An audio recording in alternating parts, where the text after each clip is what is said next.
we're trying to show that anyone and everyone can get into this. You can use a bike that you have, an easy bike that you can get.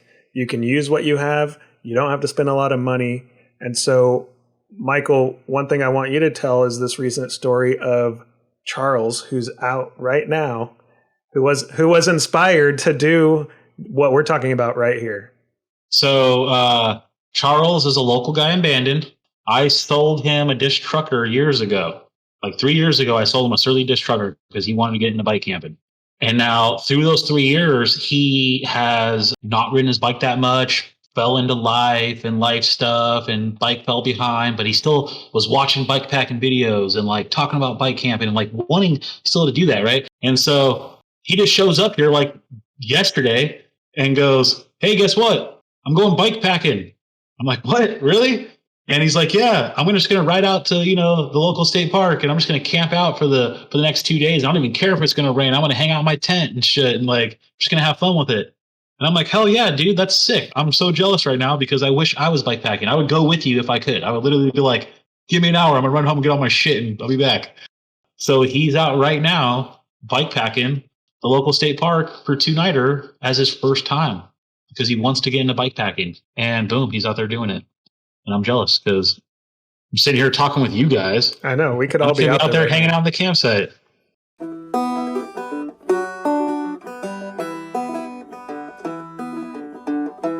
Pedal up that hill,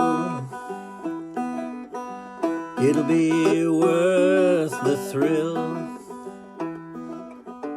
if you got the power of will to bike and camp and chill.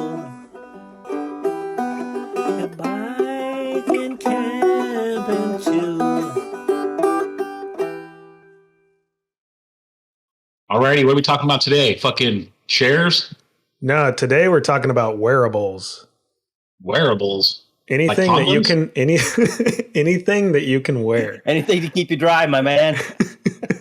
So, I mean, anything you can wear: clothing, shoes, hats, beanies, watch, sunglasses, helmet, I mean, pretty much anything you can wear. So I have here on the list, just for us to think over, we have, your riding shoes, which I think we talked a little bit about on the last one. You have your camping shoes. If it's raining, if it's cold, what are you going to wear? What kind of materials might you use? It also kind of depends on what you can fit, what you can carry in your pack. So maybe you're actually packing certain clothes that are easier to carry and condense and take up less volume. Maybe you're wearing stuff that's also multi-purpose in some way, easy to wash, easy to dry, easy to wear numerous times. Moisture wicking. What are you wearing when you're riding? Hats, beanies, just clothing for sun protection or rain protection if we're in that season. Again, what you might be sleeping in, and then sunglasses, pretty much anything that you can possibly wear. So maybe something else will come to mind as well.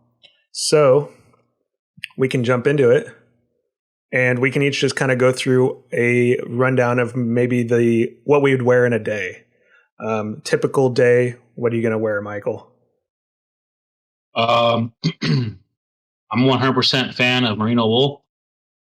So in my typical riding gear on like an adventure cycling ride or bikepacking trip, I would wear a merino wool boxer brief, like their sport version. So it's not like super thick and hot. It's great for all season wearing, summertime, wintertime. Socks.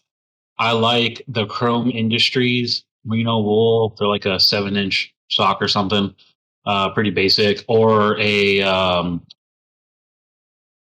smart wool sock. Something like that. I like riding shorts. I have a couple different Troy Lee designs, just plain black riding shorts, nothing special. On the shirt, I like a 3/4 sleeve smart wool, merino wool sport jersey. So it's sort of cut for riding bikes, a little longer on the back. It's a little bit breathable on the back. It's got a 3/4 length sleeve shirt.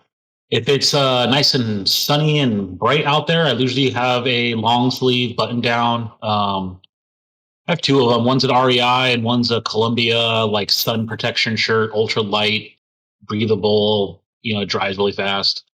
Um, I don't like gloves. I'll wear gloves when it's really cold, but I have a pair of Chrome Industries merino wool gloves. Shoes. I have 510. What are they called? 510 Free Rider flats.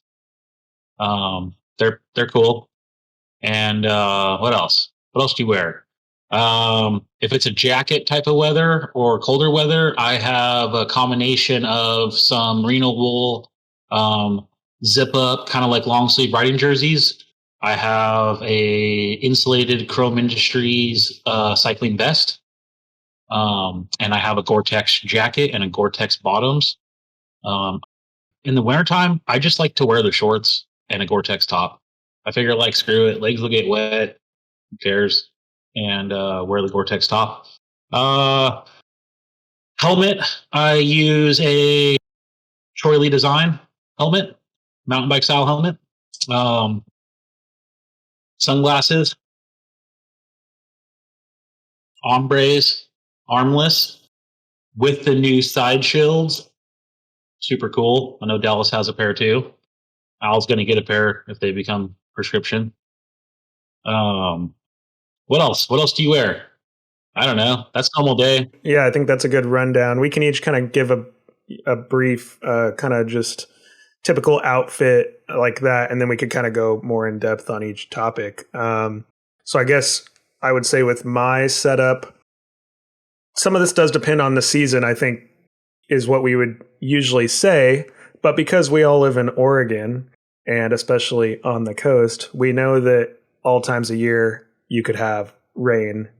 So you could see all seasons in one day. You could drop into some valley somewhere at one point, and even if it's total opposite time of the year than you would think, you could be freezing. So I think we usually have a pretty versatile wardrobe and outfit choice. I usually try to think about things that are going to meet whatever need that might come my way. So like you mentioned, Gore-Tex, I'm usually I really like using like some of the Gore-Tex stuff. It works pretty well. But Gore-Tex does have different levels of their material, and some of it isn't even waterproof, though most people think of it as a waterproof material. They have some that are more meant for just cold temperatures and like breaking wind. So I have some Gore-Tex. I'm trying to remember what they call that. It has a certain name to it, but I use these Gore-Tex liners that are pretty much for that, for cold, wind. I also just like your typical cycling style socks. Pearl Izumi makes some that I use.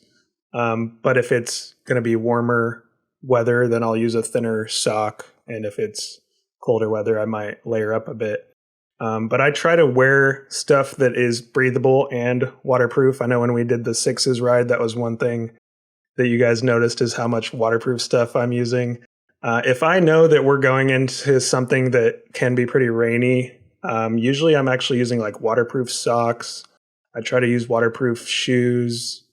And some of that, can only be waterproof so much. If you actually are wearing waterproof socks and waterproof shoes and then waterproof or water resistant pants that are then covering that so no water is actually getting in, then you can stay pretty dry. But if it's just downpouring all day, we're usually not even going to choose to ride too much in that kind of weather, but you never know. If it ends up happening, you just want to try to keep dry. But I think it's more about if you're going to get cold when you're wet, yeah. That's the worst. So I think it's about just preventing that from happening. Also, too, yeah, go ahead. I want to add to that. In the wintertime, what I've come to find out, too, is, when you're standing around at the car getting ready to leave, you're freezing. You start pedaling up hills, climbing hills, it might be really cold outside, snow on the ground, but you are warming up. You are warming up. And so in the wintertime, I find it kind of hard to figure out what temperature I'm running at. And so I put on too much clothes and I'm running too hot, right? And then you want stuff that will wick away sweat. So, if you ride in a cotton t-shirt, You've been riding around, before you know it, the collar's like 3 inches bigger and it's all soaked in sweat and da da da. So Yeah, and that's the issue I have is I can get really hot really easily, especially when we're putting in this work. And that's something for people to think about is if you're going to get out and start doing some climbing and some challenging riding, you're actually going to work up a sweat, get pretty hot. So with the layers you're wearing, you do want to think about that. If you're wearing like a rain shell, typical rain shell, you are going to get sweaty on the inside and then you're wet also. So you kind of want to think about getting stuff that's also breathable. And so some people listening to this might not even be aware with how gore-tex works. One of the jackets I use is gore-tex Active, which is one of their higher end, more breathable waterproof layers. And the way I understand gore-tex is that you could almost think of it as having these microscopic holes throughout the material where it's so small. Like they'll show, you can see some videos about the technology online. I've seen, some of their marketing stuff. So My understanding is like Gore-Tex works because not to scale, but a raindrop's this big and perspiration's this big. Yeah. So your hole will allow perspiration out, but won't allow rain in. That's the way I've understood it, is that it's almost got these microscopic holes where water can't get in, but air can get out, so it can breathe, right? Air can get through it. Yeah, and also too, I used to have a like a typical Gore-Tex, just regular jacket, not designed for cycling, like a hiking jacket, which is great. But when you're on the bike, it's almost too baggy, kind of floppy, right? Or the tail end of it's not cut on the rear low enough. So they make really nice Gore-Tex jackets that are made for cycling. They're a little bit more form-fitting, so on the bike it's not all like flapping in the wind. And they have like back flaps or back vents on the rear, so that way you can breathe a little bit. Yeah, the one I've been really liking lately is a Mountain Hardwear one, which I don't think is designed for cycling at all, but it has a good fit to it. You definitely want to check the fit when you're getting something. I kind of like having something that's multi-purpose, so it's like, yeah, I might use it biking, but if I'm hiking or doing something else, I want it to fit well for that. So I'm kind of thinking about that when I'm trying gear. The other thing is if you're getting something like that, you also want to make sure that the hood on your jacket or whatever you're wearing actually can fit over your helmet. Because yeah, if it's raining and stuff, you actually want that to be easy to do as well. Because if your hood's not going over your helmet and it's just sitting back there, it's just going to be collecting rainwater and all that crap in it too. Yeah. And all this clothes that you bring too, you got to be able to fit it in your bags or whatever, how you're carrying it. So like, I run a pretty tight system on my bike. And so when it comes into the wintertime, I find myself like on my front bag strapping my rain jacket on the outside because it can get wet and I don't really have a whole lot of room. Yeah. Yeah. The other thing I would say, sometimes I will wear if I'm going through the city is I do have an easily accessible, reflective, I'm not sure what you call it, but just like a reflective over, they make tons of different styles of them. This one's kind of just like reflective straps that you can put over. But if you're riding through town in the dark, you never really know. And it also depends on kind of what town, right? Because like where you're at right now or in a larger city, like there's just so many cars, right? You're going to get nailed by somebody. But like out here on the coast, I'll go for a night ride after work last week and didn't see a single car the whole time. Got like 25 miles in. And, so like for me, I try to find stuff that doesn't have reflective stuff on it because I'm like, ooh, I want to sneak around and be stealthy and stuff, right? But I understand that like I need to be watching my ass because a car can't see you if you're wearing black and gray and green and shit, versus like high vis reflective. Yeah, and my, I have a headlight and a rear light and stuff, but yeah, sometimes in the city, I'll just throw that on. It kind of really depends on the type of ride I'm doing and just if I'm trying to be extra cautious. I don't always throw it on, but I do just have some of that stuff just in my frame bag to be easily accessible. Rain jacket easily condenses in there, even if I'm just going on a day ride. I usually do wear my helmet. I have a Fox speed frame helmet that I really like. I have those ombres as well. I've been liking using an anti-fog wipe that you can get online to wipe the lenses because when you're putting in work, they can fog up no matter the glasses. The ombres are nice because they do seem to be more breathable because they have that vent in the top. But as you can see here with Mike wearing these side shields, now you actually have a little bit less ventilation, I would say. So having something like an anti-fog wipe can really help just prevent it from fogging up. But the Ombres have been really nice glasses for all types of riding and adventure. If you're a sunglasses wearer, that comes into play when you buy helmets. One of the reasons why I like my Troy Lee design helmets, it has so much clearance for sunglasses that no matter what I'm doing, like you could shake your head and make your helmet move a little bit, you never touch your glasses, right? So that's really cool. And then on the other side of it with the sunglasses, for me, once I found the Ombres armless kind of glasses without arms, oh, it was a game changer because I could do what I'm doing right now. I put my helmet strap on, I put my glasses on my neck, and I strap my helmet, right? So I can take my glasses off and on and just leave them on my neck, and it doesn't affect anything. It works perfect. Versus like when I had regular glasses, which is totally fine too. If I was going to take them off, I have to store them somewhere, right? So let's take them in my feed bag or something. Yep. So I have 3 more things I'll mention in my typical wardrobe, and then we can go over yours, Al. One of my favorites recently is actually this hat right here, Outdoor Research. It's actually almost like I want to say like a plasticky material, but it makes it a super rain-friendly hat. It doesn't get soaking wet. I think they actually call it a ski cap, so you could even wear it skiing or snowboarding under your ski helmet. But it can flip up like a cycling hat when you want that. That hipster look. Yeah, I've been liking this just because it's actually pretty comfortable and it fits well under a helmet, works well in the rain, and it doesn't get saturated with wetness. So it dries pretty quickly. See, I was thinking that was campsite attire, so I didn't even get into that. I was talking about riding. No, that's what I'm saying. I wear this riding under your helmet. Under my helmet. I like to sweat, so I don't wear a hat under my helmet. But like your helmet, like your hat right there, I have another hat made by Odd Job that's kind of the same thing. Those little hats are great for like at the campsite as well because they're kind of foldable and smashable, right? So you can put them in your pack.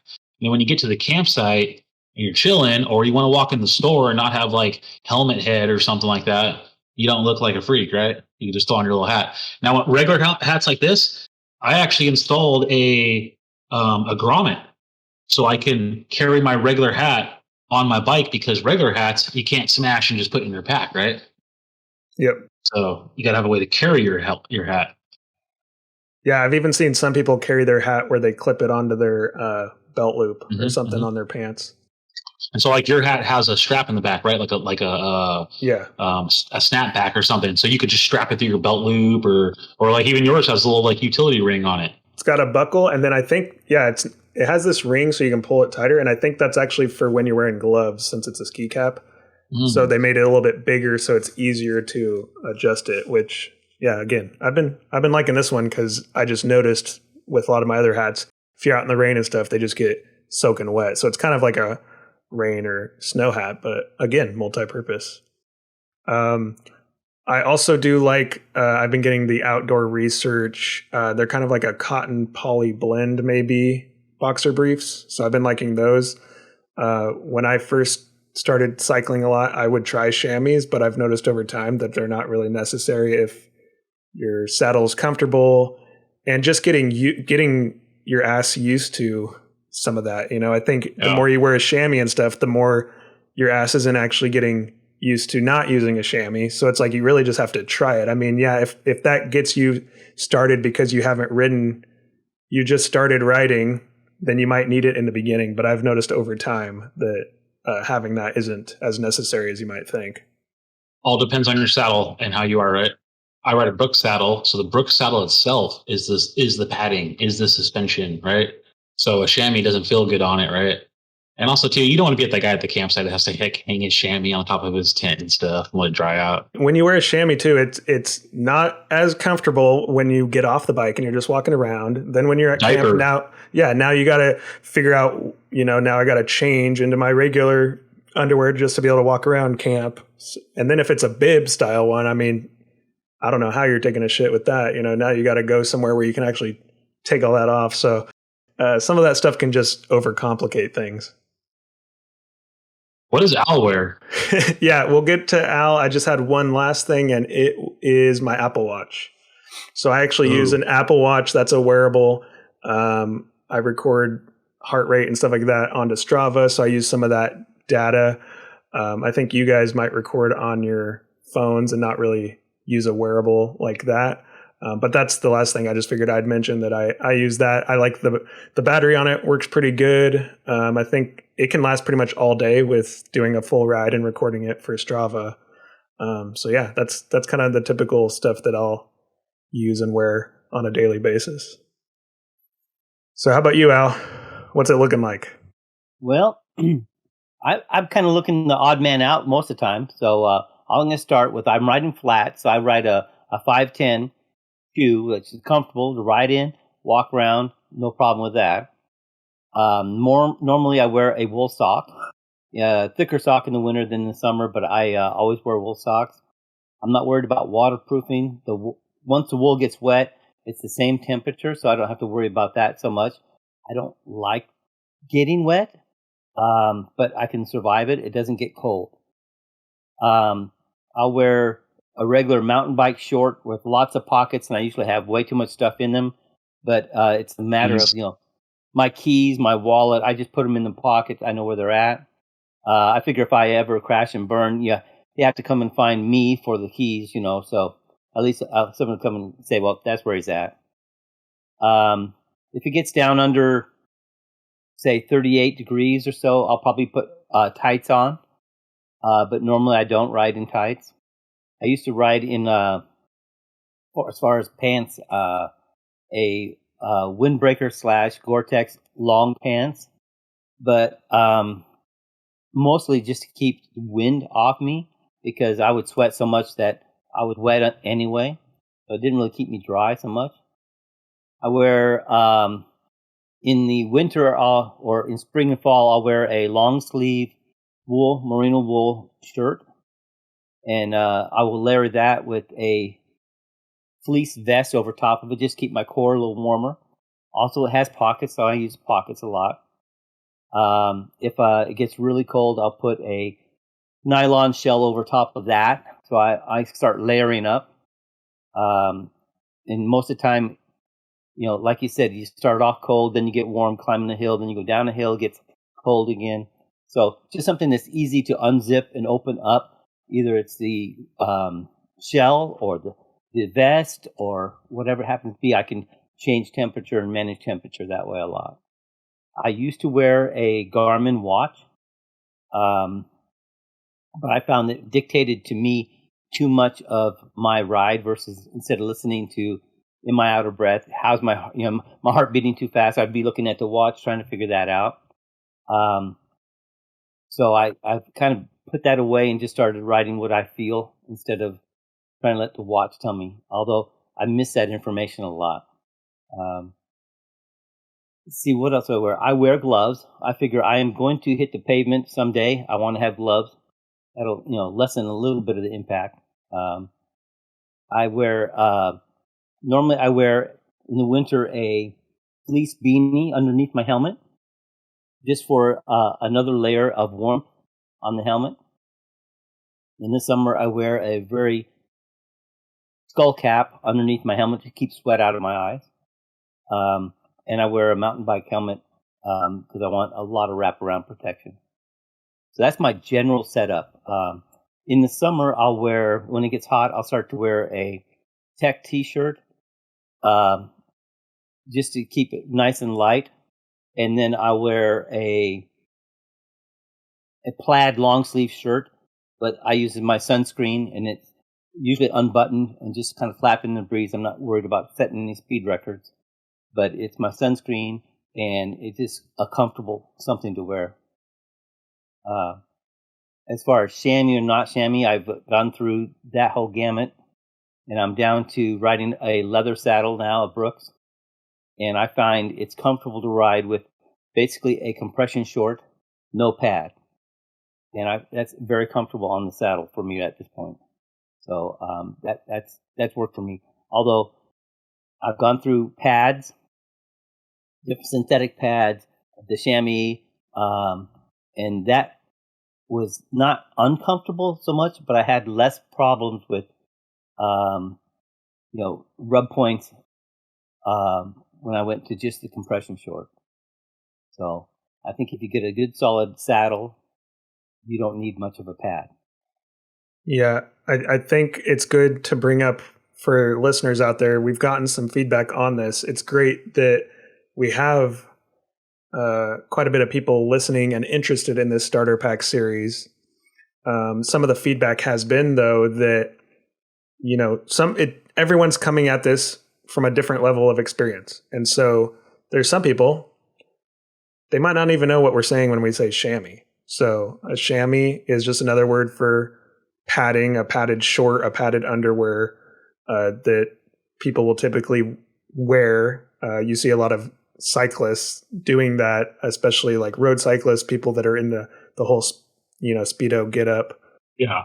The easiest place to see it, if you look for a road guy in a whole little Speedo kit, right? And you look at his ass, it looks like he's got a diaper on. It's padding right in the perfect spot to sit on the saddle. Now, as a mountain biker or adventure cyclist and that kind of stuff, you could wear kits, tight spandex type outfits. But most mountain bikey kind of people are wearing a padded tight short underneath their baggier mountain bike short. Yeah. And I think we will typically use shorts. I know we all mentioned shorts. I didn't really mention so I'll wear pants sometimes, but more often than not, I might be wearing a short, even if it's a water resistant or waterproof short for the rain. Sometimes having stuff like that is just so maybe they don't get as saturated, because if your clothes are getting wet and heavy, that's just going to add some more weight. So having stuff that can kind of just shed water is nice. I'll also use like a Prana, or there's lots of other brands, but like a long sleeve flannel of some type. You want something that's breathable, but again, it depends on the kind of the riding that you're doing. When you get clothes, for me, quick drying stuff. You've been riding your bike all day, and you might be climbing a hill, and you feel like you're sweaty. Like, I am sweaty, I'm wet, I am working, right? And then because I wear almost a entire merino wool sport kind of outfit, like 2 minutes into camping, and I feel like I'm fresh. Like, I don't feel like I'm all wet or stinky or something like that. Like, it feels good to hang out in.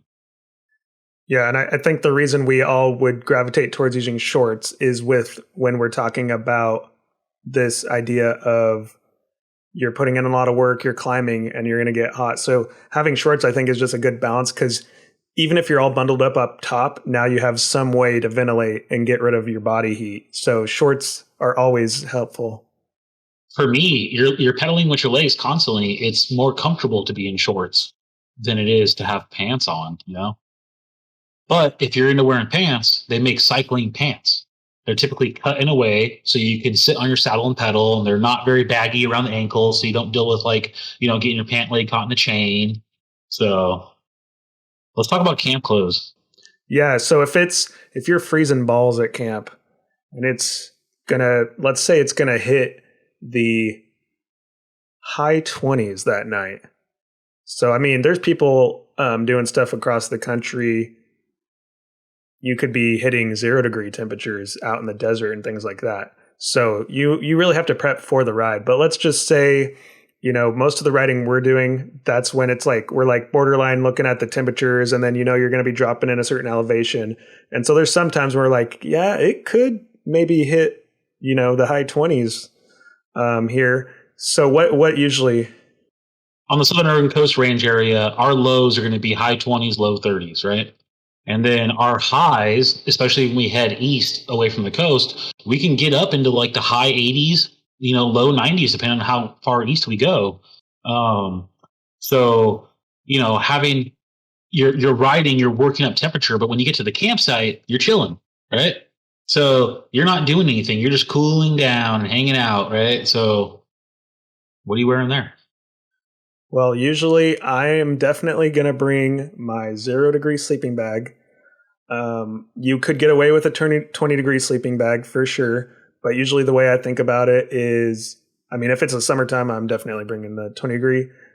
0-degree is going to be warmer, but it's going to take up more space. But if I'm thinking, oh, this might be a cold one, usually I'm just going to bring that just so that I am more comfortable when I'm sleeping. I'll usually bring a puff jacket of some sort. You're really at camp is when I'm going to start layering up, because it's like exactly like you said. All day you're putting in work. You're usually going to be more warm, but once you're chilling at camp, that's when the cold can start to set in, and it might take an hour or two. I mean, if you have a fire going, you're pretty good, but once you're in your tent and it starts to get colder throughout the night, usually I just want to bring enough stuff that I know that I'm going to be comfortable. I don't want to feel like I'm just going to be in my tent, like freezing, trying to figure out how to stay warm. What do you sleep in? So I usually have some base layers of some sort. So like long johns, pretty much like a thermal top and bottom. And then I will maybe put a layer on top of that. So maybe I'm wearing like a sweater over that and pants. And then if it's even colder temperature, I could be wearing my synthetic puff jacket over that. So I think that's usually, and then I'm going to be in my sleeping bag as well. So, I mean, at that point, I'm going to be pretty warm. Sometimes I might be too hot, and then that's when I got to kind of figure stuff out. Usually I'll layer on those socks as well. But I think it's the same thing as you might be trying to layer up just to make sure you're not too cold. And then throughout the night, you realize, oh, it didn't get that cold. Now you're taking stuff off because you're waking up because you're too hot. So I think you still kind of have that balance even throughout the night, but it depends on time of year and where you're going, because that might dictate what you're actually going to do at camp to be comfortable. In our area for nighttime stuff, I have a pair of long john top and bottom merino wools. I don't use them that much. I mean, when you're hanging out on the campsite, sometimes when it's past couple winter trips that we've done, I'll usually toss my merino wool long johns on, and then I'll always bring like a pair of camp lightweight pants, just a really packable pair of lightweight pants. And I try to just kind of do a little ultralight stuff. So I'll layer up all the stuff I have to ride with. I'll put my long johns on and my pants, and then I'll put my riding vest on over, and maybe my jacket or something. I didn't mention it because I don't really ride that often, but I bring a merino wool. It's a Chrome Industries merino wool beanie that's kind of designed for wearing in a helmet. I get too hot and I don't wear it in a helmet, but what I have done is I've actually worn it at night when it's been really cold in your sleeping bag, and you can put it over your head. But merino wool long johns in the wintertime have worked really well for me. And in the summertime, I'll just wear my boxers and a t-shirt. I usually bring an extra shirt with me for the campsite, so I at least have a riding shirt and a campsite shirt, right? And so I'll just sleep in the campsite shirt most of the time or something like that. I can't stand being too hot. I hate being hot, and that's the issue I usually have is, I could bring long johns. If I'm in the mode of, oh my gosh, it could be super freezing, then I'm usually okay. But I think more often than not, I'm going to, not really put on the long johns and all that stuff, because I think usually when I've done that in the past, like I could kind of layer up, and then next thing you know, I'm trying to take all this stuff off me. And so I just hate, usually I like being cold as long as it's not to the point of like freezing and being uncomfortable. But usually I'm going to.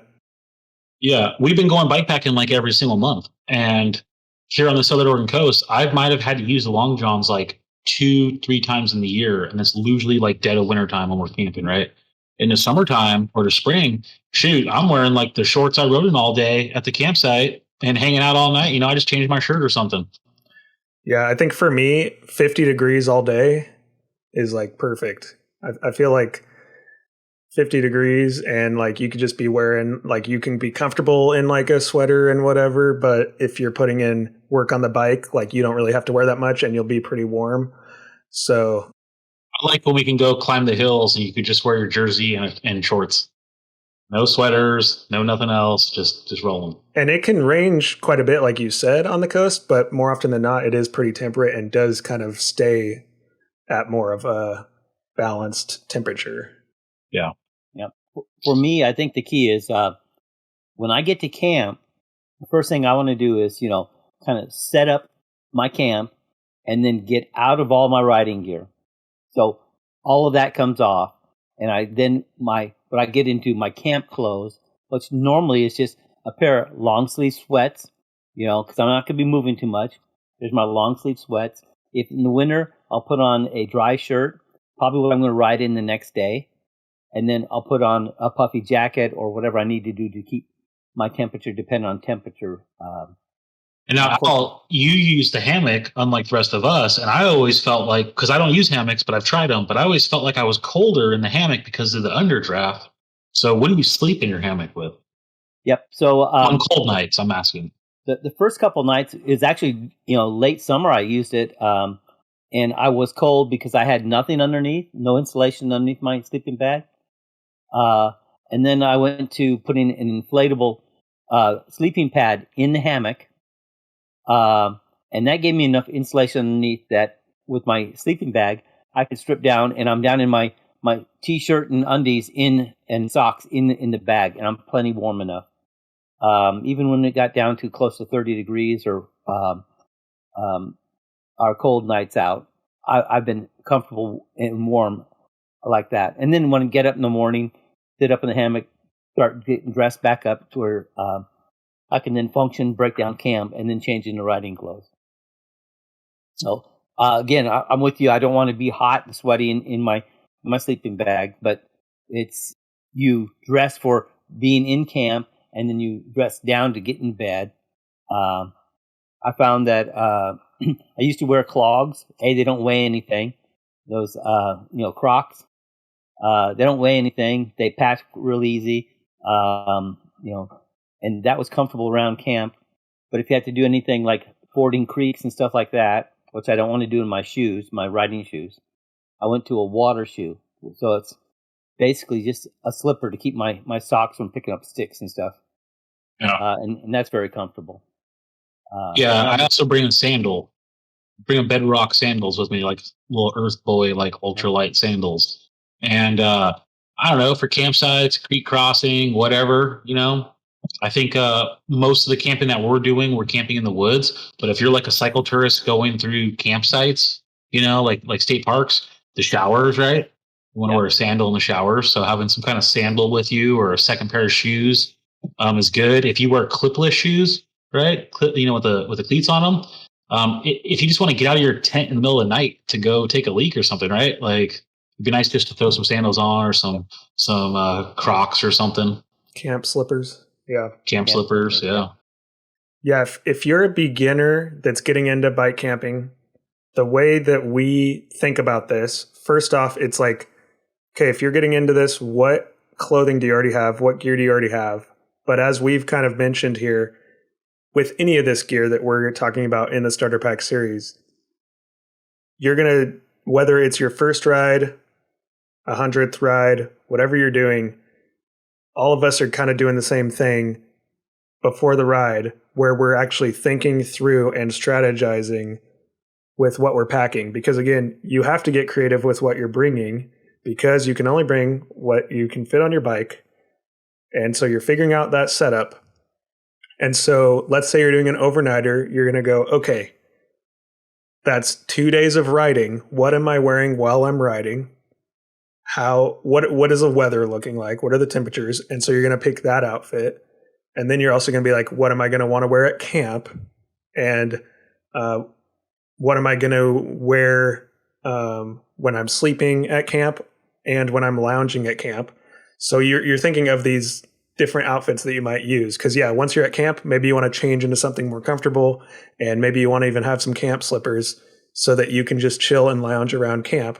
But then in the morning, you're going to want to switch to other clothes. So you're going to be thinking through the ride and planning out kind of those outfits. And that might feel like more planning to some people than they're used to. But again, because you don't have this freedom to just throw everything in your car like you would when you go camping regularly, you do have to figure out this more minimal kind of clothing arrangement. So also too, like, how comfortable are you with being dirty? Like in my normal life, I take a shower every single day. But when I'm bike camping, I'm like, fuck it, I don't need to take a shower. We're riding bikes tomorrow too. And so I'm like, okay, I'm going to wear my same riding jersey tomorrow, and I'm going to wear my same riding shorts tomorrow. Do you ever try to clean stuff in the creek or something? Well, in the summertime, we go in the creeks, right? So, like, when you get to the Exactly. campsite, just go in the water in your clothes, right? Take it off, hang your clothes up when you change, and it dries out. It's good tomorrow. So cleaning clothes, yeah. Yeah. 2 days is easy. One same day, you wear this something on Monday, you ride back on Tuesday in the same clothes. That's fine. If you go longer than that, it's time to clean it and ride something fresh. So, like, we have some pretty big rides planned coming up this next year, but we mainly do a lot of weekend stuff just because, I work, people have lives, Dallas works. So, for overnighters or a two-nighter, I'm not really tripping on clothes, right? Like, I'll bring an extra pair of socks for sure, right? Something like that. But I do make it a point to, when I get changed, to be able to hang my clothes up to kind of air out, right? I don't just like wad them up and throw them in my bag or something. But I wonder because, in a cyclotourist person that's on a tour at a length of time, you're going to have to wash those clothes, right? You're going to be just a grimy, nasty mess. So me personally, I've never been in that situation where I need to go to the laundromat or something like that, right? But I figure that, if you're a cyclotourist and you're on a tour, you're going to bring more clothes than a bike packer or off-road rider typically is using. So you would have that extra change of clothes to put on to be able to put all your stuff in the wash and hang out for a while and wash clothes, which, you multitask. Usually that's time to charge your phone and do your internet post or whatever. There was one ride we did over in Central Oregon where we got drenched. It was freezing. And that's what we did. We stopped at the sister's laundromat, threw all our stuff in the dryer just to dry it. We weren't even washing the stuff, but it was just, at that point, you're just like, we need to dry this shit. Cause yeah. Like when we're on the sixes and you're all soaked and freezing, right? And like, you wish there was a laundromat out there. Oh God, imagine the feeling of putting on like nice warm clothes, right? I didn't get warm until hours later when I got home. I think, so if you're going to go on a prolonged tour, what I always found was best is you have your riding outfit times 2. And so you ride Monday, and when you get into camp, whatever, you strip down, wash that, hang it, wear your camp clothes. On Tuesday, you put on your second set of riding clothes, and your first day of riding clothes may not be fully dry yet, but you pack that up, off you go, get into camp, wash your second set, hanging up your first set still. By the next day, it's had a day and a half to dry. Well, that's probably dry enough, especially with modern materials. It's probably dry the first day. Put that on, and you just keep cycling through. After a while, you're definitely going to need to get your camp clothes cleaned out too. So, speaking of like packing your clothes up wet, I thought about when you said that. I see a lot of cycle tourists coming with their clothes like tied on their handlebars or tied on their rear rack, and they're basically, drying it in the wind. It's a makeshift kite. Clothesline. Yeah, hard to dry things in Oregon when the humidity is 100%. Right now, right? I was trying to dry it. Yeah, let's see here. So, when you're washing stuff, I mean, just any soap works. I know I've used like Dr. Bronner's or something like that, just a little portable thing. But does that like at home matter? Washing it, like washing your clothes at home? No. If you're washing it on the trip, yeah. Me personally, I would probably just creek wash it. It ain't really washing it, but it's better than nothing, And I'm kind of going a little bit rugged and a little bit ultralight, so I'm not really caring too much. But I can see myself on a week-long bike tour, bikepacking trip, maybe, doing a little bit more. Yeah, I mean, I could swim in the creek and kind of get, feel like it's mostly clean. But if you're doing even a month-long thing, then something's going to change. I found those little travel size things of shampoo, like a light, that shampoo becomes your shampoo, your body wash, and your clothes washing and stuff. If you have a shower available, just jump in, clothes and all, soap up, rinse it all out, take them off in the shower, rinse them all off, finish your shower, wring them out, and then you're good to go. I was on tour. You know what I'd probably do? I'd probably go to the laundromat, and the next guy that's in there doing his laundry be like, "Hey man, can I pay for that load of laundry and get a cup of soap off you?" Because, I'm looking at it like this. I'm not living on my bike. I'm going on a trip. So it's worth it to me not to carry soap not to go deal with it and just to try to get it when I'm there, you know? Yeah, that guy would probably just give you some pity soap anyway. You don't even have to pay him. Like, damn, this guy's on his bike living and can't even get soap. Like, let me just hook this guy up and let me give him $5 for lunch or something. Yeah, I think, and it doesn't take much. And almost every grocery store, it seems like, it has a trial size, travel size. Anyway, Mm-hmm. so another thing I want to bring up too. So we talked about all the clothes that we bought specifically to go bike packing, right? We just did last month our little like easy overnighter to the local state park. I wore regular pants, regular shoes. I wore a probably this one right here, a zip up hoodie, and I had my Carhartt vest with me. Okay. And we went bike packing and riding, and we wore totally regular clothes. Our friend Gary wears regular clothes. He's in like a cotton t-shirt and like cargo shorts, you know?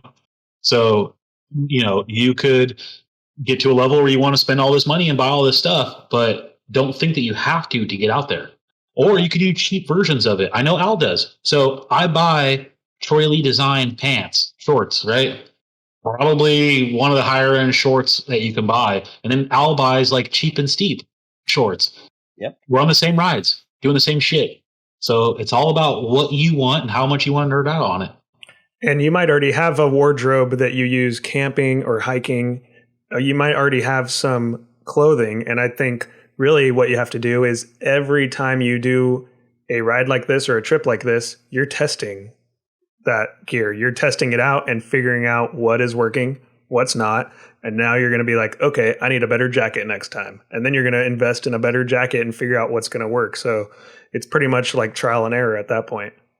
Yeah. Another thing I want to add too is like when it comes to hats and some other accessories, I have a hat that's like Dallas that he's wearing right now, but it has a button on ear and neck kind of shade. Now, before I had that, I would bring a bandana because it's super like versatile. Sometimes I would like put it in my helmet because we're roasting in the sun on some climb to cover my neck, or I have used it to like clean up. I've used it too when we crossed creeks. We had a bike packing trip where we did like 7 creek crossings in a few miles.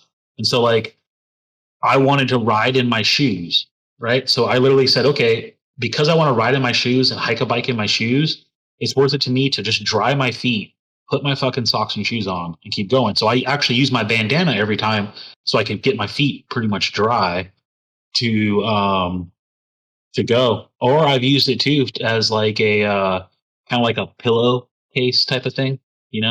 That particular time I took a kind of nylon stuff bag as my pillow, and it was just annoying to have that like noise and that like silky material. So I put my bandana on it as a kind of a pillowcase. What were you saying, Al? I'm gonna say, yeah, there's no right or wrong, and I think you just find out what works for you over time. Riding cotton socks, man, I rode cotton socks forever. And then when I got to wool, it's like, is it more comfortable all the time? No, but there are times like when it's cold, my feet don't get cold now. Cotton socks would get wet with perspiration, and then my feet would get cold. If it actually rained, my feet don't get cold. I said, yeah, that's worth cotton socks. A wool shirt won't solve every problem there is, but it is very, very versatile. But it has some laundry care items you have to then take care of, right? You can't just throw it in there like a denim shirt, for example. You have to take Once you go merino wool, you don't go back. You could step back in time and wear some cotton t-shirts and shit, but like, nowadays, after I've been riding so long in merino wool, I don't even know why you'd wear cotton. Yeah. Doesn't even make sense to me. I'm water. But like I said, like when it gets hot, I wear a tech shirt underneath because it breathes. It doesn't weigh anything. Tech t-shirts too is another good point. It's another way you could save money. You can buy a cycling jersey, a shirt that says it's great for cycling, right? And all these brands make tech tees where they look like a regular t-shirt. You don't have to look like a Power Ranger. You can look like a regular dude, but your t-shirt's designed to be performing in. If you want to look like that Power Ranger, or you want a riding jersey, find them out there. They're cheap. Find a long-standing event that say it's 2023 now.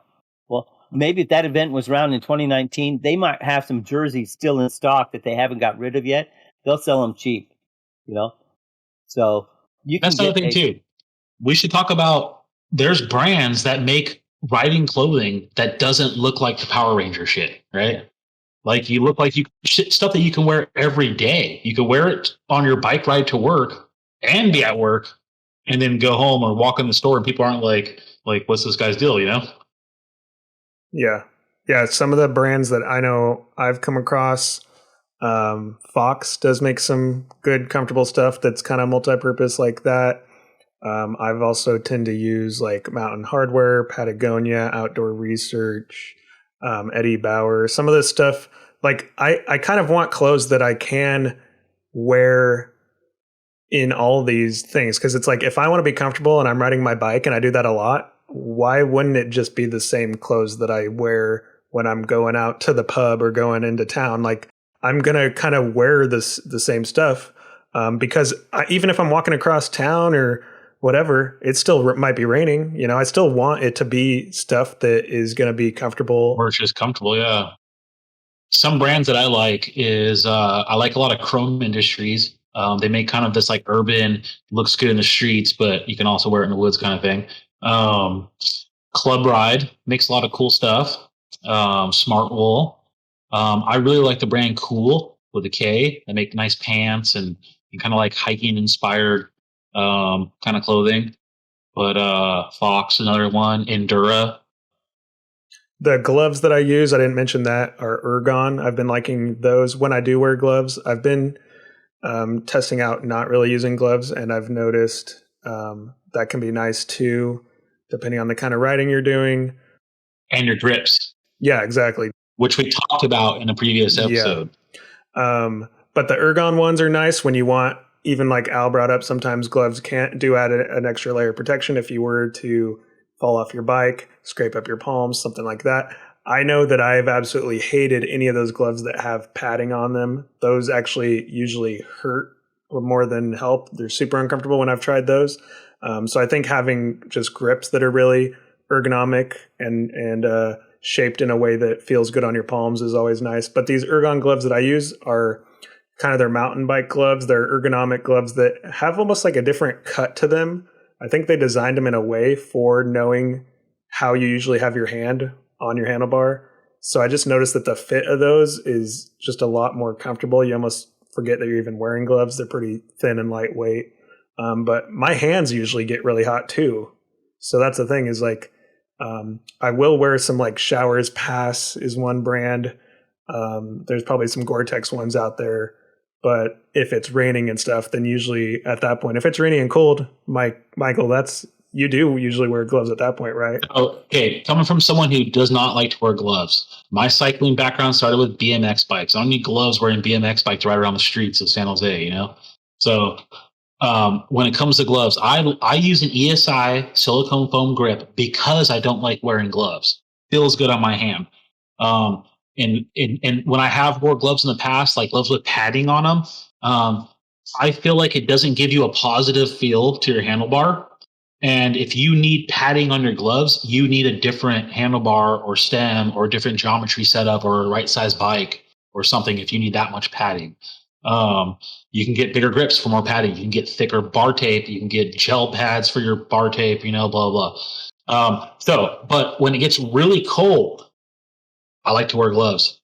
And now when it gets to this too, and I talk about this with people in the bike shop, just because you put a glove on and it's cold doesn't mean it works. If the air cuts right through it, what's the difference? You just wear another layer of fabric, the air goes right through. So I wear a insulated Chrome Industries kind of winter glove, and it feels really good on cold days. But I've started riding it in cold weather and then taking those things off because I'm starting to feel hot. And like Dallas said, some weirdos like to feel hot, but when you start feeling hot when you're climbing some hill, you're like, this is not working out. Like it's fucking 35 degrees outside and I'm sweating and I'm feeling hot. It's just not working. And so, but here's my problem with gloves is multiple times now I've taken them off. Like when we get to a rest stop or something, put them on top of my like handlebar bag and then start riding off. And before you know it, what I notice is I drop one of them or someone behind me is like, hey, I found a glove. I'm like, oh shit, my gloves. So Yeah, gloves are hard. When it comes to rain, I don't wear a glove at all. I just say, fuck it, my hands can get wet, but I'm also not trying to ride in the rain unless I have to. Yeah, there's some gloves you can wear that are mostly waterproof. I mean, there's like those ones you can get at the hardware store, the like plumbing style gloves that are insulated rubber. You can get some like I mentioned, Showers Pass is one where it's insulated and waterproof. But I would say in all the tests I've done, nothing is really going to be that waterproof, especially if water goes up the cuff. So everything is only waterproof to a degree, because if you're in a torrential rain for hours on end, you're pretty much going to get soaked. Where do you figure out you're doing physical activity? Is my hand dry from the outside, but then now getting in all your gear, really? Am I dry from the outside, but sweating from the inside? At that point, what's the point, right? Yeah. Just let the rain get you wet or something, yeah? So I know guys that when they're in their winter riding gear, go, fuck it, I'm wearing swimming trunks, right? And a jacket on top to help keep me, so I could, like a rain jacket with like a vest, so I can keep my core staying warm, but my legs and shit are just getting wet. Yeah.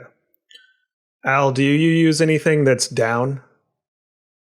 I don't use any down items. I use my fleece vest is my primary, just because it's tight and it fits, keeps heat in here. But has cum pockets. I love the pockets because I always throw something in there. And it's really easy to zip and unzip when I'm riding. So start climbing the hill, I unzip the darn thing so I get as much open as I can. And then when I get to the top, if it's flat, I'll keep it open, try to dissipate a lot of heat. And before I go down a hill, I'm zipping up just to, to let the retain heat instead of getting cold going downhill. Hey, Al, remember like a month or two ago when you had this really cold spell and we went and rode Langbois Mountain? And it was just constant, like, put clothes on, take clothes off, put clothes on, take clothes off. Because all you do is you go up. As soon as you go up, you're sweating. And then you come over the top and you're like, holy shit, it's fucking freezing. Yeah. And I'm soaked from sweat and I'm freezing my ass off. So I think really, I personally do not like riding in the rain. If it's raining, I'm probably not going to go out and ride in it. If I'm riding and it starts to rain on me, I'll just muscle through it. But I don't enjoy that. So, this time of year, I'm hiding in the shop, riding a trainer. But if I'm out and get caught in it, the really important thing for me is not so much staying dry, but trapping heat and maintain my body core temperature. Because once you get wet, you lose heat really fast. Or I lose heat really fast. So if I can stay trapped, either wet inside, but I don't lose heat, I can live with that. It's all about moisture wicking and quick drying, breathable, right? And layering. You could take a bunch of lightweight stuff and layer it up in the right way and have the same thing as carrying some big ass heavy jacket with you. Yep. Right? Michael, do you use any down? Just my sleeping bag. And I thought about getting like a down puff jacket. And then I thought about it more and more. And I thought, well, the problem with down is it's great. It's lightweight and packable. But once it gets wet, it's worthless. And so I thought, well, and when it comes to clothing, I was really looking at buying like one of those, like what you have, like a puff jacket. And I was looking at them, I was thinking, well, would I get down? Nah, I'd probably just get like a synthetic kind, which is a tiny bit heavier, packs a tiny bit bigger, but I don't have to worry. I can get it soaking wet and hang it up. It's going to dry versus down, which is going to like ruin your keeping you warm and stuff, right? That's why I was asking about it, because I know that's one issue with down. I think I always get synthetic down, even my sleeping bag is. And I think one common brand of synthetic down is Primaloft, I think is how you pronounce it. It's funny that you say that. I'm wearing some 510. I'm not going to try to show them right now, but I have some 510. What do they call it? Primaloft? Yeah, that's what I'm wondering is how you pronounce it. I think it's Primaloft. Primaloft. Yeah. So I have some 510 insulated riding shoes that I kind of wear as like my winter, like just work shoes, and they have the Primaloft in it, right? So it's like a synthetic. I think it's like a synthetic insulation. Yeah, and I think that's even getting more sophisticated because I've seen levels of this synthetic down where it's getting pretty close into how they're able to mimic, because I think it all has to do with like this, it's just it's with how it can have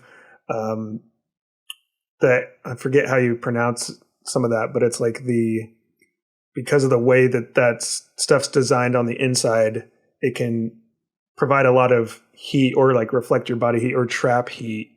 But yeah. Here's a question I got for Al. For wearables, Mr. Ponytail, you take hair ties. You don't have your shit flying in the wind. So do you take extra hair ties with you? Like, do you have extra ones in your pack just in case if it breaks or something? I don't. What I do is I wear 2, and usually sometimes 3. And if I have to, I can get by with 1. So if it breaks, I'm down to 1, I'm fine. Yeah. Worst case scenario is I can ride without them at all, but it goes everywhere. Well, I was kind of thinking, like, as someone with long hair or a woman, would you carry extra hair tie on your handlebar or in your pack or some crap, right? I think that's kind of a good thing to do. Carry an extra hair tie or 2. And I would probably, like I said, on your grip, just double them up, put them on your grip. They'd be right there when you need them. Or someone as me that doesn't need seeing glasses, I think about it like, if I needed to wear glasses, I would have an extra pair of glasses or something with me, right? Because if I need to have them and they break or lose them or something. That's probably prudent to do. But I wear trifocals, which sometimes gives you a problem going a little steep down. That's why you go off the single tracks, or that's why you go off the switchback corners. Yeah, it turns and I don't. Yeah. But they photo gray, so they act as my sunglasses as well. Or if you live somewhere here where like our normal mountain bike trails, where you're coming through an area and it's in the sun, and then all of a sudden you go in the trees and it's so dark, it's like, holy shit, I got to take my sunglasses off. That's why I like the armless ones too. I could just boom, and I could see going through the woods. But my vision's not so bad that I couldn't ride without them. And in fact, if I got caught in the rain, I often will take them off and just put them in a pocket and ride without them in the rain, because raindrops that don't ever get out of your vision are a pain. So I can ride without them if I have to. So I'm not that impaired. And plus, your vision's only impaired once you're at the campsite. Yeah. You guys ever tried using gaiters, like in the rain or anything? Yeah, because I've seen those. I used to use a gaiter when I rode with regular blue jeans on a road bike, because I've run a pair of cuffs through the chain ring a couple of times. Here's the thing too that I always thought, I haven't done it, but I kind of been considering it. You could buy like waterproof socks and all this shit, right, for your shoes. Well, they make like I have a pair that I would buy probably a lighter weight pair for cycling, but for sometimes in the summertime when I want to go surf fishing and I don't want to wear waders, I have a pair of neoprene booty socks that are designed that if water gets into it, it works like a wetsuit. It keeps your feet are wet, but they're warm, right? And so I kind of thought, well, it gets to the point when you're riding in the rain that it doesn't matter what you're wearing. You need to wear a dry suit, and then you're still going to be wet because you're going to sweat your ass off inside of it.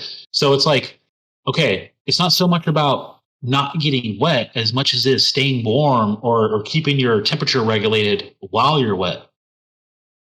If you can keep your packable clothes dry, and you ride all day in the rain, and can get out of that and get into dry clothes and then stay dry, you have a good chance of, even if that's wet, stays wet, you have a chance to, retain what body heat you have, and you won't be that uncomfortable. Now, on the other side of it, in the summertime, when it's hot, what I really like about like breathable stuff or quick drying, wicking stuff is like when you go down the creek to get your water or something, like how many times have you like splashed water on yourself or like poured water on your head? And who cares? Like get soaked because I'm just going to go pedaling. And before you know it, you're dry, from combination of being out inside and your clothing just dries out fast. Yeah. So like if you took a cotton t-shirt, right, and got it soaking wet. I mean, shit, depending on the weather that night, it might be soaking wet or still wet in the morning when you're trying to leave again or something. Yeah. On this past trip, I took my hiking boots that were gore-tex. And that's one thing I've noticed with myself is the first thing that usually gets cold on me is my feet. So I could be biking up a hill and it's, 30 degrees or whatever. And for the most part, I'm fine, but I can feel it in my toes. And so usually that's where I'll layer up more, is maybe wear multiple socks and then like a boot or something in this case, and just making sure that that part's going to be warm.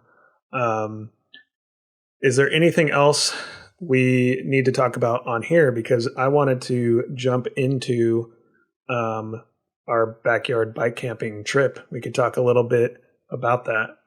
When I was in California still, and we were in a lot of hotter climate, right? Really hot climate. I've taken a handful of times. I took an actual straw, like round hat, like a beach kind of hat. I've taken that on rides because I knew that we're riding in the heat. I'm going to get to the campsite and we're going to be chilling in the sun, hanging out on the beach and shit. And I strapped it on the back of my on my saddle pack, or like a big, like people would take a hat, But here's one thing I do want to talk about: wearables. I've been thinking about this. Okay, I wear a helmet because I don't want to crack my head open. But when I'm climbing a hill, sweating my ass off at 1.5 miles an hour, why the fuck am I wearing a helmet? Just filling up full of sweat. Fucking. In case the whole mountainside gives way and you like fall into a friggin' canyon. Yeah, sure. But you know what's going to happen for sure is I'm going to fucking be sweating in that thing, right? I go like this sometimes and I'll push my helmet and push the pad into my head and just watch the sweat go and drip off of it like, goddamn. So I'm going to start a new thing for me. I'm going to take my helmet off when I'm climbing for 12 miles at 1.5 miles an hour and just sweating the whole time. Because who cares? My head, I'll sweat less and my helmet will stay more fresh. Yeah. I mean, there's definitely instances where I've seen people take off their helmets, like if you're doing a hike-a-bike section or doing something really slow. I mean, yeah, kind of if you're not in an area that's highly trafficked by cars, or there's no cars at all, and you're kind of just cruising or something, or it's all flat, things like that. I've definitely seen instances where people choose to take the helmet off.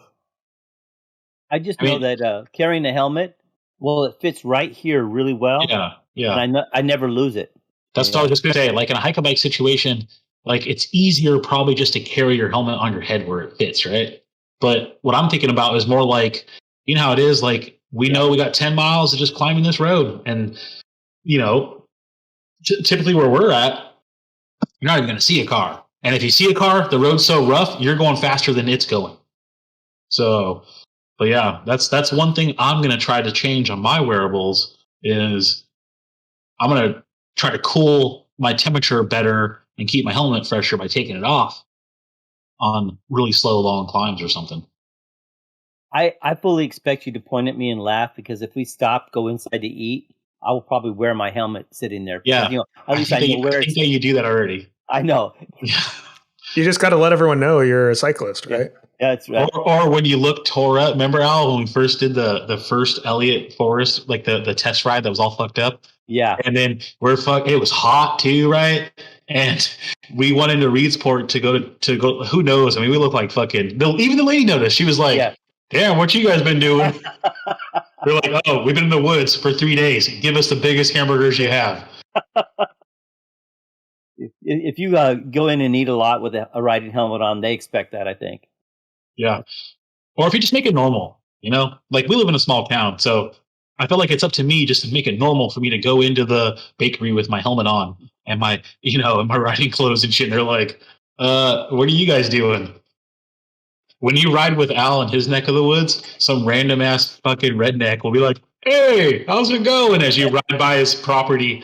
And he's like, oh, hey, what's up? Bob or whatever. And they probably look at Al like, well, he's one of us. He looks like us. He talks like us. But he's got this Power Ranger gear and this fucking high performance bicycle. What a badass. I love mixing bikes with the rednecks around here. It just works perfectly. Everyone thinks like, no, it's not going to happen, but it works. Usually they're like, holy shit, what are you guys doing out here? Not in a bad way, just like interested in what you're doing. Yeah. Never thought they'd see a Power Ranger in real life, Go Power Can Rangers. Can I get your autograph? Yeah. I don't know if Al knows the Power Rangers song because he's not from the 90s. He's like picturing like a really buff forest ranger. Like that's his type of Yeah, Power what Ranger. do you think of when you think of a Power Ranger, Al? Yeah. Well, I have those in my head because I had kids that went through that phase. Oh yeah, that's right. Yeah. Yeah. I used to like the Power Ranger movie, actually. Not the show, or I don't know if they had a show or not, but the actual movie, like in 1991 or something. Yeah. It's all a blur at this point.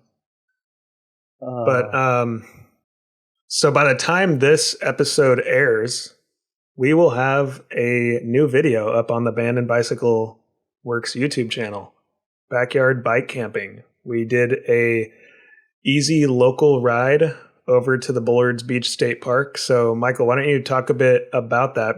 So the backyard bike packing, me, Al, and Dallas, a couple weeks ago, did a little trip that we're calling the backyard bike camping. And what it was a combination of weather. It was December on the Oregon coast, and it's snowing where we want to go. So we're like, screw it, let's just have some easy fun. Now, on the other side of that for me is this next 2023 season, I'm partnering up with Adventure Cycling Association to host their overnights program. And so for us to give it our own little special spin and stuff, to introduce easier rides and beginners and people of all types of diversity and shape and race and everything else, like let's join forces and we could start at an easy way, right? We can have an easier ride. And so, we have a video coming out where we rode over to Bullards Beach State Park, just over the bridge from Bandon. And we turned a 3-mile route into a 12-mile ride there to see all the cool stuff. And we packed whatever we wanted. We wore whatever clothes we wanted and had a great time, Yeah, and this was in mid-December where we would think, oh, this is winter now. It's going to be freezing. It's going to be raining. But no, we planned ahead for a certain weekend and just said, let's see what it looks like. And it happened to be a clear day, clear night, super nice scenic ride, great temperature at camp for the most part. We might have, had a little bit of frost, and then by the morning it actually warmed up, surprisingly. And so be sure to go check out that video to see everything that we saw right there in Bandon, going over to the state park. You can see a bit of the bike camping setups that we were going for. We're just going to be trying to do more of this stuff. And if you're a beginner in the area, there's going to be a lot of upcoming events and group rides that you could join us on for sure. Bikebandon.com. Check out our website for Bandon Bicycle Works. I've planned super easy bike camping trips, like bike camping in your backyard. We're going to go to Bullards Beach once. We're going to go to Cape Blanco another time, 2 local state parks, all the way up to we have a week-long bike camping trip, almost 100% off-road. We have a week-long paved bike tour. So lots of events coming. And me and Dallas are working on a new website. So hopefully by the time this airs, when you go to bikebandon.com, you'll see the new website. I do have one word of caution. Don't look at the biking my backyard video as a how-to. It's basically, and I tried to explain, is we broke what most people call the basic rules. We tried to take everything you can possibly think about taking. We disregarded anything about traveling light or traveling, easy. We know we were right at home, so we packed heavy, went for a short distance, had a lot of fun. We wore regular clothes. Yep. Yeah. So, when you Google search what pan to take bike packing, you're going to be getting sold $100 titanium pans. Al took a 15-inch fucking cast iron. So the key is, even if that's what you have and you want to go overnight, a short trip like that, you can make it work. You don't have to go to that titanium pan, that crazy cookout system, right? You don't have to go to the extremes. You can have fun with what can I possibly bring? Could I bring 50 pounds of wood and a cast iron on a trailer and haul that shit across town? Lantern, speakers, right? I brought my Carhartt vest because I knew it was kind of cold that night and it warmed up for the night, luckily, but I took my Carhartt vest like, screw it. Favorite part for me on that ride was the type of bike. I got to take a different bike than I normally take because we weren't going crazy far. So, you can take whatever bike you got and camp out. You know what's kind of fun too? We don't get this option because, we live out here, but what about like urban bike packing? Like camping in the city somewhere, like finding some secret cut in the back of some city park or something and camping out. Like, come on, you could do that too. You don't have to go out in the woods. Hey, when I first started actually traveling out and camping, the first one I ever did is we packed up and rode 45 miles from our house to a state park, camped out over there, had all the facilities of the state park. Is it wild bush camping? No, but it had all the facilities. We weren't that remote. Packed up the next day and came back. See, that's really cool because I didn't realize they had state parks when you were riding with wooden rims. Wooden rims, leather helmet. Yeah. Yeah, when you were back in the days with the wagons and everything. How much horsepower was that?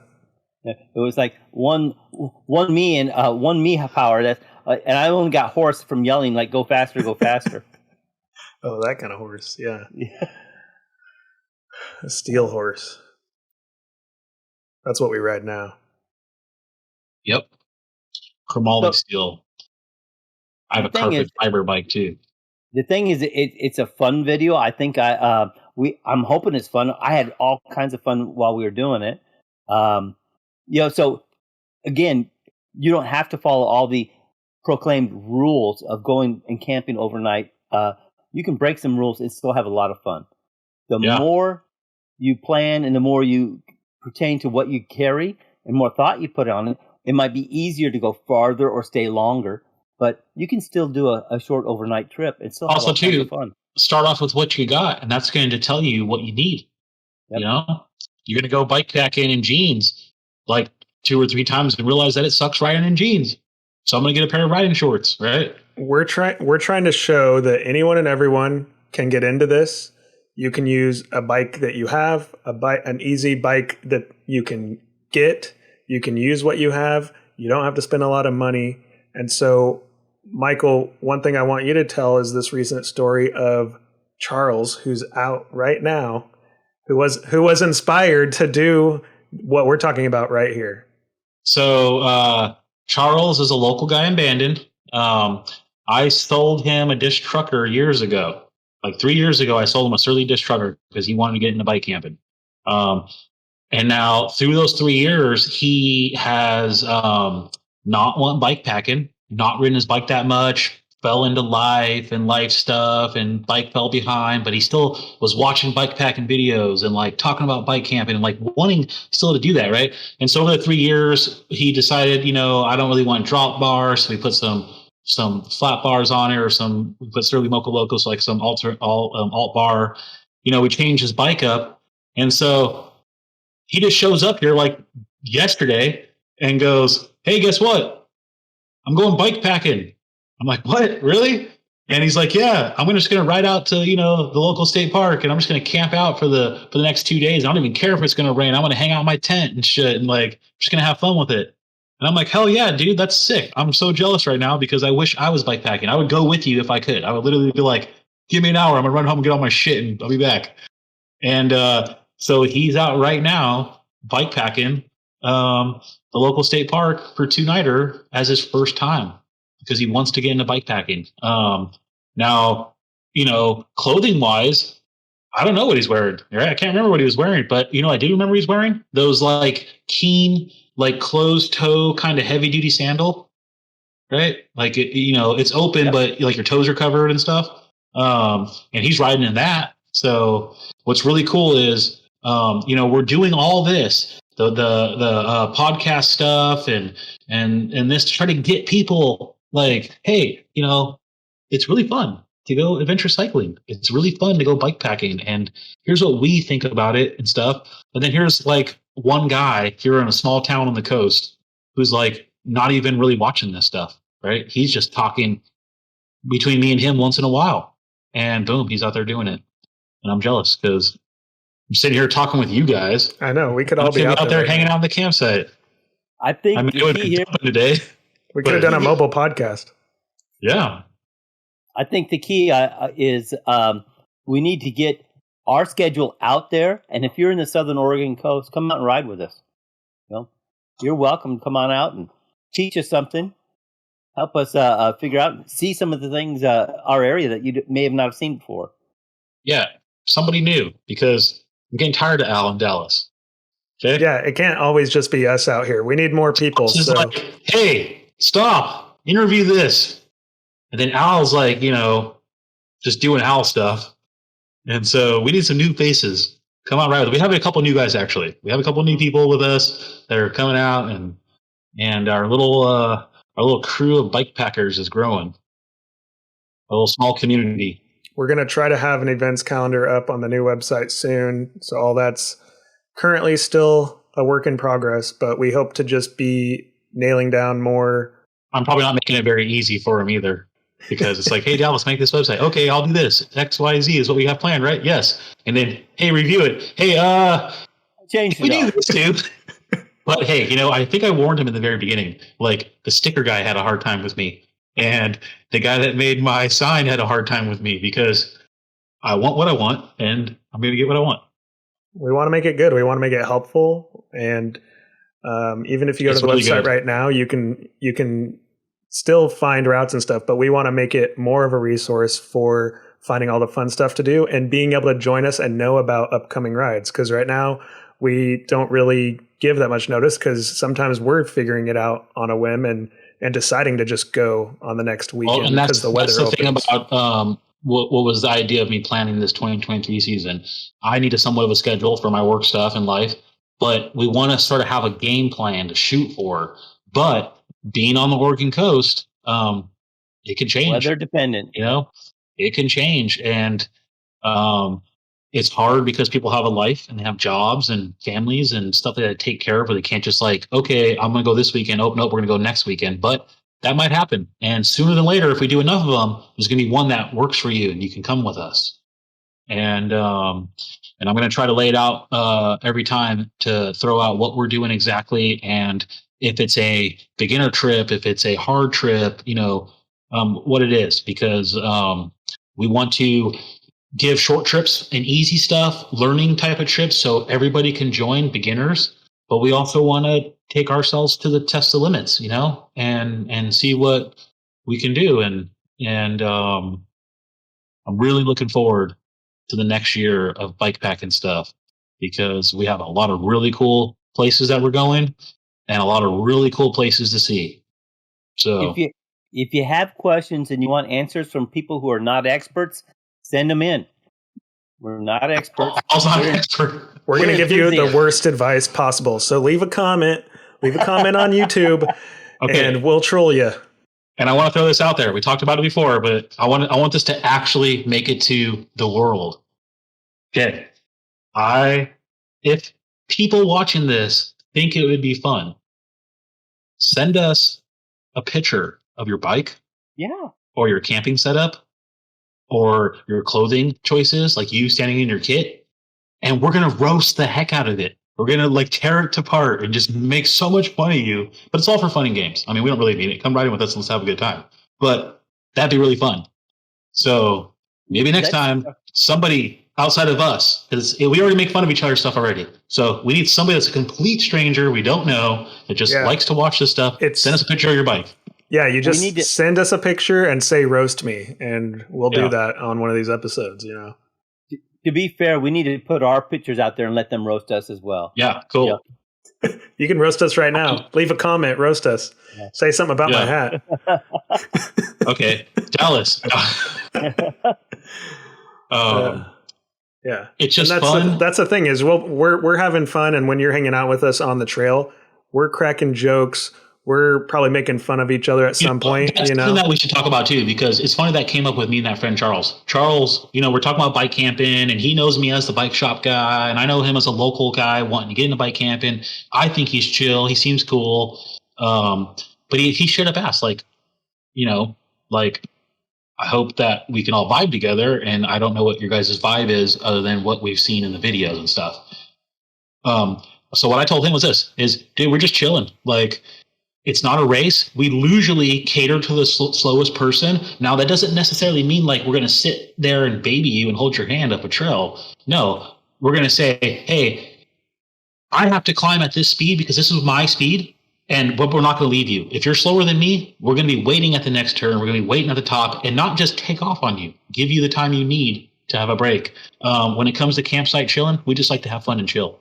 You know, we all like to hang out. We like to crack jokes and just have fun and enjoy it. Nothing too serious. It's all about fun and chilling and hanging out and enjoying the wilderness.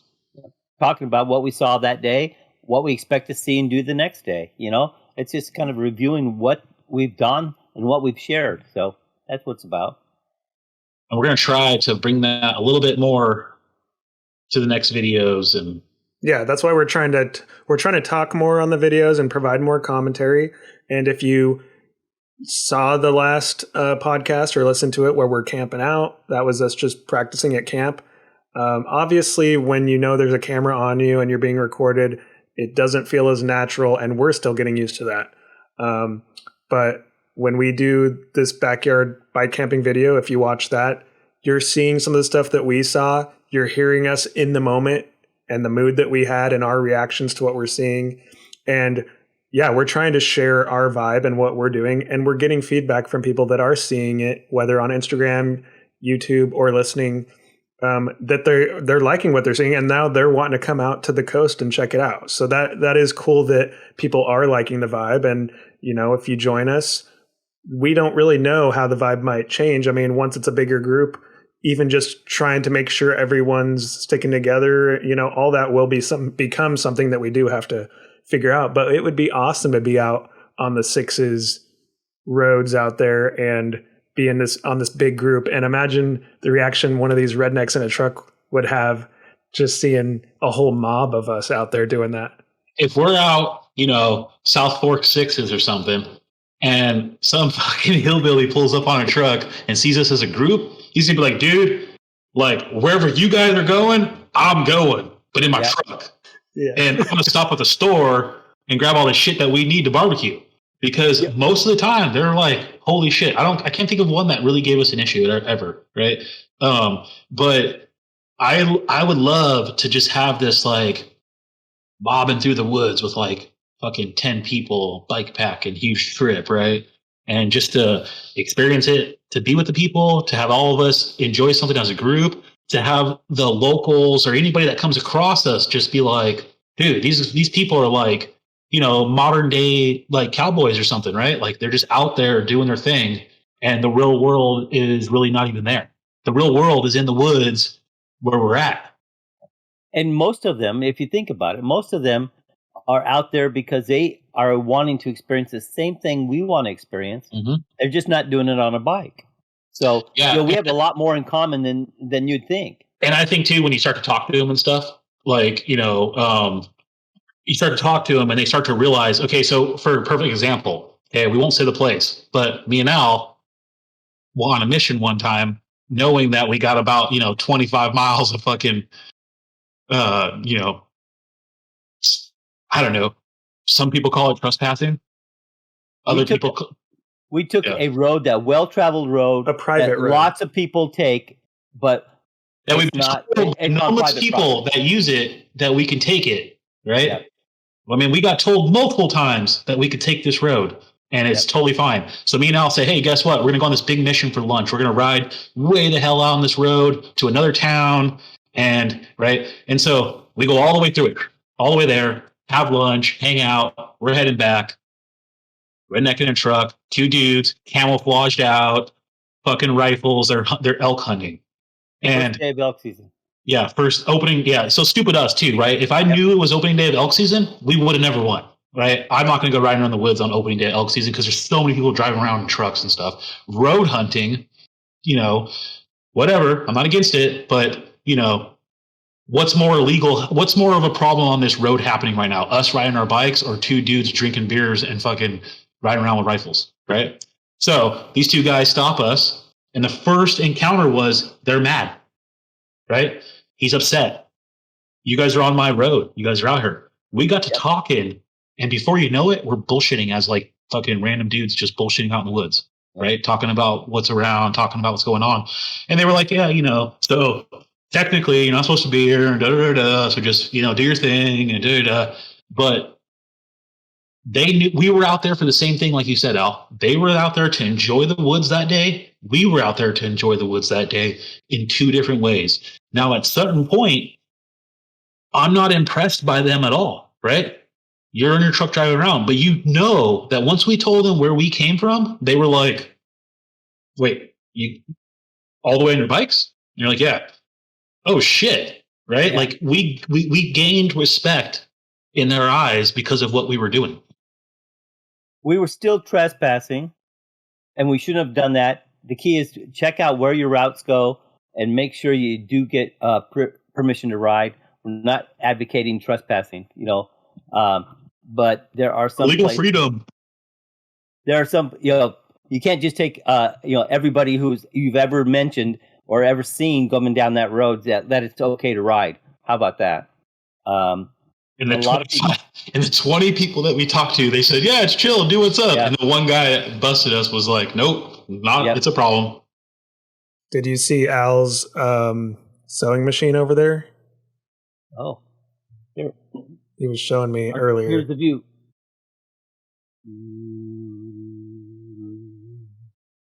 Damn, you weren't kidding. That's a full-on, hey, how much you want for that?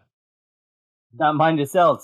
When Al told me he was getting a sewing machine, and he's like, I'm getting a heavy-duty one. I've looked into sewing machines a long time ago because I wanted to build a hat, right? So I fell like into this rabbit hole of looking at sewing shit. And I was like, okay, well, he probably has like one of these at-home heavy-duty machines. And then he comes out with like a fucking $2,000 machine. I'm like, damn, dude. Okay, we better start learning how to do some shit because I got about 1 million projects we can sew up. Well, right now I have scheduled 3 half-frame bags, 6 stem bags, and 2 Moloko bags, and a roll bag or 2. That's perfect because I want you to do all those so you can learn shit and figure shit out. And then when it's time for my shit, you'll be all like, well seasoned. I've been saving Thompson seat posts and stem bags for a lot of years, those white bags, right? Yeah. And here's what I want to do. And I have this heavy duty mesh stuff. I'm going to buy some straps and stuff. I want to make 4 kind of large size reusable grocery bags with the Thompson bags kind of sewn together in like some heavy duty mesh see-through stuff. So like some long-term lasting bags, that you can take to go to the grocery store. And so I kind of like looked at some online that you can buy. Is it North Street bags maybe? I don't know. One of these bike packing bag companies, they make like a $200 fucking grocery bag, right? It's super cool. It's heavy duty and super nice, but it's fucking $200. So when you get good at Al, that's what I'm looking at. Okay. Cool. So I think we've got another one down. Starter pack for all things wearable. We're going to be continuing to do this. Maybe the next one will be more going into the shelters and sleeping arrangements and sleeping gear that we use. So we hope everyone found this useful. Again, leave comments, questions. Let us know what you're liking. Let us know what else you're curious about. Let us know what you're using and what clothing you've been really liking and finding comfortable. We're going to continue to learn and probably even change some of the things that we wear. So this is just where we're at the moment. With that said, Michael, did you have any last things you wanted to say before we close this one out? I had a great time with the podcast as usual. I'm really excited about the next upcoming episodes and everything that we have planned. For the viewers that don't know, I'm Michael at Bandon Bicycle Works. We're a bicycle shop on the Southern Oregon coast on the Pacific Coast Bicycle Route, Highway 101. Focused in service and repair, adventure cycling, and just helping create the cycling experience that you imagine. You can find us at pretty much everywhere at Bandon Bicycle Works, YouTube, website, Instagram. It'll be in the podcast description below. Check us out, give us a follow, and shoot us any kind of questions. If there's anything that you have a question, I not only have fun, but I make it part of my job to respond to people that message us on YouTube and Instagram and Facebook and all that stuff. So come out to the Southern Oregon coast, great place for adventure, and just keep the pedals turning. Heck yeah. So that's bikebandin.com for all things Bandon Bicycle Works. And for things regarding this podcast, that'd be at Bike Camp Chill and bikecampchill.com. More fun stuff coming out your way soon. Thanks, guys. Later. Chill. Al's chilling. Chillin'. He's chilling in Chillin'. Linglois.